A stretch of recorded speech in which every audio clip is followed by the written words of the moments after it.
Hopefully. Hey everybody, Dr. Annie Armstrong, Head to Toe Spine and Sports Therapy. We're having a few tech difficulties, so hopefully that doesn't stop our show again. I'm really excited to be here today with Kelly Viscano. She has Kelly Lemon Photography. She's a uber amazing wedding photographer and head to toe clinic people photographer. All of our site pictures on their website are from Kelly. They're beautiful, and we're here today to talk about Kelly's story because it's amazing, and Kelly's been such an inspiration to all of us here at the clinic, and I think to a lot of other people in her life.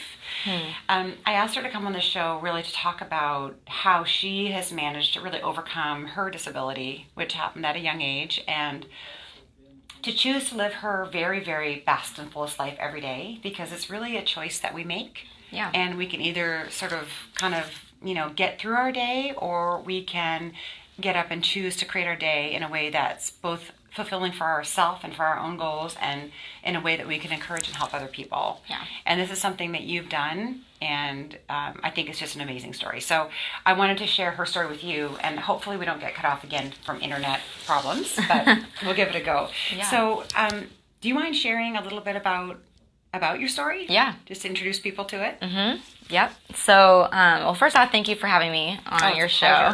Yeah, I have a bazillion things I could say about Dr. Annie and how she's definitely changed my life. But you've changed ours too, though. I mean, that's the thing. You're so inspirational. Oh, thank you. And I think it's really moved all of us. Bruce wants you to do a TED Talk next. So. Oh, perfect. Yeah, Let's do it. That's the next one. Perfect. So kind of the behind, the backstory is I was kind of a normal kid, and my family was on a road trip, and we were in a really serious car accident. So my brother fell asleep at the wheel, and we went off the road going 80 miles an hour on the interstate, and it just was a split second. And once the car hit the guardrail, my head went through the window. My body then kind of went up through the window, hit the guardrail, and the car bounced over me. And so it's just a complete miracle even that I'm alive. And so the Flight for Life helicopter came, and they told my mom that I had maybe a couple days to live because of the amount of blood that I was losing. So it definitely severed my arm, and it was very serious, but they were able to reattach it. But it did paralyze a fourth of my body. So what happened was the nerves that control my arm were just snapped from the brainstem because my head went out the window, and so it caused me to lose my chest and my back and my right arm all the way down, as well as I broke all the bones in this part of my face and shattered my shoulders, both collarbones, and then internal organs were punctured. So it was pretty messy. Yeah, it's hugely traumatic. Pretty messy. I mean, when I heard this story when you first came in as a patient, I remember feeling definitely overwhelmed as your doctor, and then knowing that here you were, right, this functioning, amazing human being in front of me, and that I could help you. But it's scary to hear the details of that accident. Yeah. And it's certainly, Anyways, I interrupted you. No, So that was a point in my life that my whole life changed, because I then had to. I was right-handed, so I needed to learn to live life with my left hand. And some people are ambidextrous, and that's not me. I'm super not ambidextrous at all. I would miss my mouth, trying to eat with a fork, and brushing my teeth with my left hand was super awkward. You guys should try it. You should just try to brush your teeth, try to eat your lunch with your opposite hand, and it's just comical. So so I think in the beginning it was just kind of survival mode of just surgeries after surgeries and nerve transplants and reconstructive shoulder surgeries, and it just kind of became my world for a little while. Yeah. And I think in the beginning it was really, this how do I wake up from this nightmare? And then, after a year or so, I started kind of figuring out okay, how do I modify things? How do I, tie my shoes? How do I get dressed? How do I do life with one arm? Yeah. And I think it was maybe high school, then I started kind of feeling okay, kind of back to not back to myself, but my personality kind of was starting to come back, where I could just okay, I can start living my life again.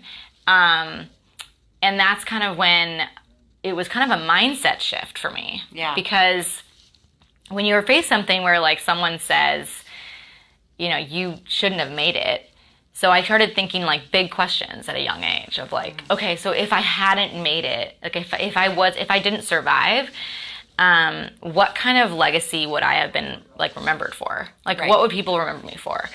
And would they remember me to be someone that took advantage of each day, and that each day is a gift? Would they remember me to be someone that loved people well? That took advantage of opportunities, and it just kind of reshaped my whole mindset. I was like, wow, like each day is a gift, and we aren't guaranteed a long life. Yeah. So I want to make sure that I take full advantage of each day because it is a gift. I've been given a second chance. And so it just reshaped everything that I did with that mindset of like, am I loving people in big ways? Am I like showing my love for them, expressing it to them? In big ways, am I pursuing my dreams? Because why wait? And it just kind of reshaped my whole mindset. That's such a beautiful message. It's so moving. I mean, but that is, I think when we were talking about this, that's really the question I think I had for you is how do us everyday people, who haven't been faced with what you were faced with, which was potentially not living our life at all, and because we see it often, right? People who have lost so much physically, and they choose to absolutely live this amazing full life like you have. And it's switched. And as you said, it's a mindset change, a decision to live your life differently, to love differently, to just be intentional about your day. Yeah. And I think for a lot of us, I mean, I really see it amongst the people I know, and certainly I see it in myself too, where we choose different paths, right? Some of us feel victimized, some of us feel like we're just not good enough, or we're not as good enough as somebody else. We don't have enough. We don't make enough. Right. Our nose is too big. There's these endless sort of litany of complaints that people encapsulate the comparison around zone. Yeah. And then they sort of are kind of grunting and grumbling and getting through their day. Right. Rather than living their life. Yeah. Which is sad. Right. And it's hard. I think that was like part of my story too, is that some people can't dream bigger, and like even for my photography journey, I was like passionate about photography, went to that photography teacher in high school and said, hey, I know I have a disability, but I want to like give this a shot. And she said to me, hey, I'm really sorry, but photography is a two-armed art. Yeah. And I'm not actually going to admit you into the class. Wow. She wouldn't even let me try. Wow. So there she is trying to say, so she did, yeah, dreams. So she was kind of like trying, like in some ways, and I could have just walked out of that story. And she was like, oh, you should get into painting or do something else. And some people may have like walked away from that being like, okay, I guess that's a closed door. Yeah. And I should just, I guess do something else, and that could have been a different story. But for me, it just put a fire in me to say that's not true, and you can't define my story. So I learned to roll film with my feet. So I would use my feet to roll film. So it just was crazy. And then, that showed me that I could do it. And now it's less circus tricks, and I can digital's a little bit easier. But it showed me that what for some person wasn't even possible, and they defined photography as a two-armed art, has become my one-armed passion and profession. And you're beautiful at it. Thank you. I mean, your work is just mind-blowing. I just feel so blessed to be able to do it. Yeah. But I think it's one of those mindset things where you just can't allow someone else and like what the culture and world says to be the person that defines your story. Like they aren't the ones that make the rules. Like you are the one that can push through the impossible.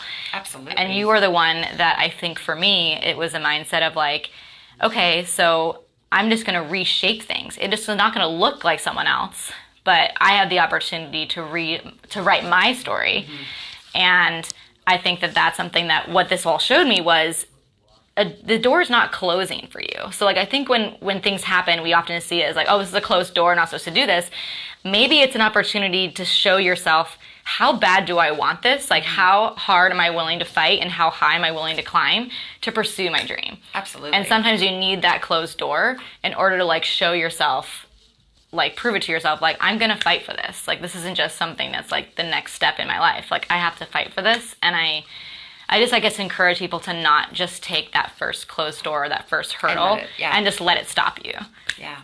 I mean, I think you mentioned mindset earlier on, and there's that New York Times bestseller now called Mindset. Oh, I haven't read it. Oh, you haven't read it? Oh, well, apparently it's exactly I need to. You're writing it right now. You wrote it already with your life. Okay. But it is about that. It's about that amazing sort of ability to over hurdle a no, and it's about not over sort of protecting ourselves from failure. Yeah. And she talks a lot about kids, how we sort of over coddle our kids, and believe me, I do the same with my amazing boys. But not just encouraging their straight A's in school, or not that my boys are getting straight A's, but not just encouraging their prowess, but pushing them through their failures. Yeah. And not having people who, because quite often you see, well, they're a straight A or a really good tennis player, or they're this or they're that, so they won't go into something that they're going to fail at. Right. Because they're scared of not being the best. Right. Right. Right. And so it's really shapes where they're going to go. Yeah. Right. Right. They're only willing to try what they already know in advance they're going to be good at. Right. Yeah. And that's really self-limiting. Yeah. Right. I think. Well, how are you going to know? How are you going to know? Yeah. You just know that you feel disgruntled every day and you come home and have to have 2 martinis or whatever. I mean, right. Who knows, right? Suddenly you're not living your life with the passion that you should be. Right. Because it is a gift. So we talked a little bit about sort of what Kelly does every day, really. Mm-hmm. We shared a bit about this, about kind of creating your day so that it's a day that you live fully and with intention. Right. Rather than a day that you just kind of slog through. Yeah. Go ahead and share what you do. I was just thinking that some people have asked me, like, how do you get to that mindset? Like, how do you even push through that? And I think it starts with gratitude. It seems so simple, but it starts with, like, okay, yes, I don't have my right arm. And I've actually had times in the past where I lost my left arm. Like, I've just had a ton of medical issues. So there are times where you just have to wake up and be like, I was given the gift of breath today. Like, I can breathe. Yeah. I can breathe, and today I can walk. And those are, like, things that a lot of people can't do. And so I want to take advantage of that. Like, I want to say, like, yes, I can do that. And so I would say start the day with gratitude, of saying, like, and if you have people in your life that love you, like, think about the things that are a blessing. Mm-hmm. And then think, okay, since not everyone receives those gifts, not everyone has those gifts, I need to be grateful for them and to be intentional to use those things for good, to, like, love other people. And I actually was thinking along that same, like, thought process. Like, sometimes I've had people come up to me, like, I speak at events or, I speak at events for things sometimes. And I think afterwards I've had people come up to me and say, well, my life's just been easy. So, mm-hmm. like, what impact am I going to have? Like, I don't have a story. It was just interesting because I'm just not that you want a story of hardship, but like, I think they were just trying to think, like, how can I be someone that could be a part of someone's story, or like, what impact can I make if I don't have this, like, big traumatic story? And I think what's amazing to think about is when you are at a place where you have capacity, like, things are maybe stable, like, you have a family, you have a job, you're healthy. I kind of I empower people to take advantage of that, because that means that you have a capacity to love other people in bigger ways than someone that is really struggling. Absolutely. So someone who's struggling, like, and is just trying to survive and make it through the day is not going to be able to love someone else in such a big way because they don't have the capacity to. They're just trying to make it through their day at the moment, And I think back to and you remind me of this, but I think back to, like, a couple of years ago, I had another chiropractor and I was losing my left arm, and he gave me, like, he treated me and worked with me and put me in his schedule for, like, an hour a day, 4 days a week. And he was one of the reasons that my left arm came back. Yeah. When it was 10 years ago. Amazing. And that was a story for you guys. Like, you guys gave me so much priority during this past spring when my left arm was not doing well. And you guys put me in you just made it work. You made it work that you got to see me and that you like worked on me. And it was like the biggest gift. And that is, like, how you guys have been able to love me in such an incredible way. Aww. And it's because of you that, like, my left arm is now working again. Like, I can, like, raise my left arm, and I couldn't do that 3 months ago. Like, and it's just something that, like, it's incredible that I just want to encourage people that if you have capacity to love other people, you are still going to be a part of the story. Like, 10 years later, I'm still telling Scott Selby's story about how he impacted my life. And, like, even now and 5 years later, I'm going to say, like, hey, I had Dr. Annie radically impact my life. Like, she stepped into my life and really helped me physically, like, get back on my feet. So you can be a part of a story that's worth telling, just maybe not in the way that you're expecting. Right. And I think thinking about that, really, you can impact people's life in really little ways and in really big ways. Right. You can choose to smile at someone. Right. Right. You and not know that could be traffic. Right. Whatever it may be, just kindness and intentional kindness and empathy in your interactions with people. Right. Not allowing that negative spiral of talk. Right. If you have a friend going down the self-critical mode and the victimization mode, I mean, this is not where we're going to go. You're not going to tell your story of, oh yeah, well, me too. I really have, no. We're not going there. We're going to encourage in our interactions with other people. Right. And, certainly here with our work, that is, I think, probably the biggest thing that I love and the biggest thing I do every day is that we're trying to encourage people to get better and to move more and to love more and to just be healthier all around. I mean, all of us here, and that's our passion. That's why we do it. Right. We do it because we get so much gratification from it. Yeah. It's a cycle. Yeah. If you give it, you'll get it back. It feeds you. Yep. Right. And it's okay that there's going to be days that are hard, and it's going to be okay that there are days that really they just suck. It's like there aren't good days. Of course. But it's like you can sit in that and say, okay, today is a hard day. I'm going to acknowledge that I'm feeling sad, or I'm acknowledge that I'm feeling angry, or whatever it is. And then I'm going to say, okay, now what am I going to choose to do tomorrow? So it's not something that I'm just going to sit in, because it's like I could sit in this feeling of self-pity and I'm just going to be sad that I have all these medical issues and that my right arm's paralyzed and that my left arm doesn't really work. And it's all these things. It's I could sit in that if I wanted to, but it's or I could choose to have gratitude for the things I do have and have a much fuller life. It's you can choose a different mindset. And it's not to say that those situations have changed. It's not okay, now my right arm is working. It's that my mindset has changed. Absolutely. And that's what I want to encourage people in, is that the circumstance doesn't have to change for your life to get better. Right. You have to choose it. It's just, it's a choice to think about how you're the perspective. Yeah. And I think it's something that you and I shared, I've been working on this as well. I think everyone needs to work on it, but certainly in my, coaching and therapy I've received, it's learning how to create a day with intentions around the day. And I didn't know what that was. I didn't know that it was different than a to-do list. Right. I'm how is an intention different than a to-do list? Mm-hmm. And I blogged on it a while back because it's really challenging. Yeah. But it is about that. It's something that makes you live your life fuller. I intend to be kind to people. I intend to be grateful today. Whatever it may be. It's not I intend to get my bookkeeping done today. Right. That is very different. Yeah. And so for me, it was that separation and taking a moment like you are every morning to, a lot of my patients know that we've talked about meditation because I'm a stress bunny, and so are many people. Yeah. Right? We live a high, full, busy life. We're so busy. And it's really easy to spiral around and forget to stop. Right. Forget to be grateful.